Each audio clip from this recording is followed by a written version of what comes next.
Chapter 18. He celebrated the joy of life. When my forefather sang from the high tower, images were born from his songs. The throng standing below included singers and musicians, and all the priests of the time took their places with solemn dignity amidst their multitude. The priests feared most of all that some image exposing and incriminating them might be born from those songs, that my forefather might recall how the priests imprisoned him in the tower. But from his position on the platform high on the walled-up tower, the singer sang songs only of joy. He painted a picture of a righteous ruler, with whom the people could live happily ever after, and he offered an image of wise priests, and he depicted the country and the people living in it as fruitful and prosperous.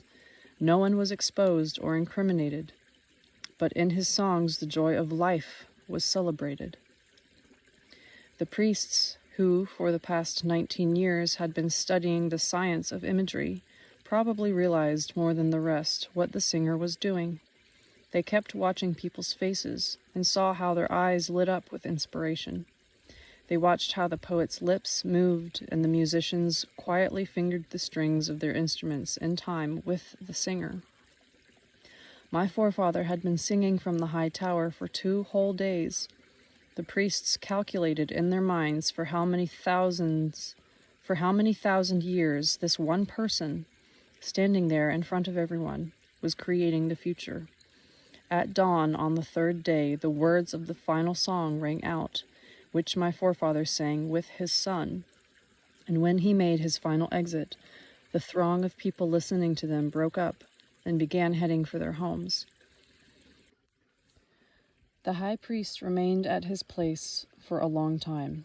As he thoughtfully sat there, the priests standing silently about him noticed how his hair and even his eyebrows were turning white right before their very eyes. Then he arose and ordered the entrance to the tower to be reopened, and the entrance to the tower was opened once more. There on the stone floor was the poet's body, lying lifeless.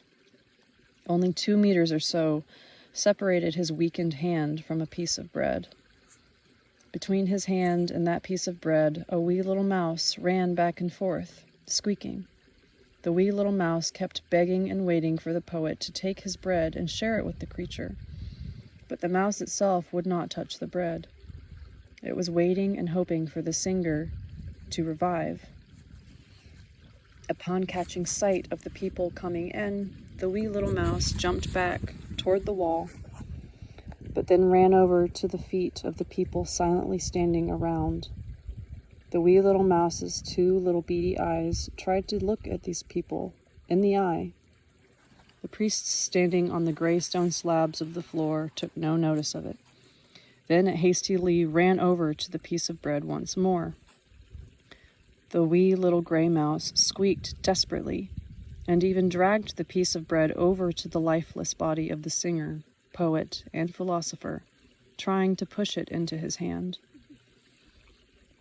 The priests buried my forefather's body with high honors in an underground temple, but they made it so nobody would take notice of his grave under the stone slab floor.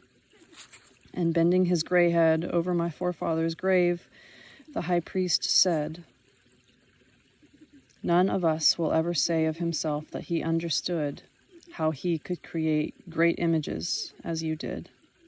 But you are not dead. We have but buried your body. The images you created will live on for thousands of years around and above the earth, and you are in them. Our descendants will make contact with them in their souls. Perhaps someone in the future age will be capable of learning the essence of creation, of learning what people need to become.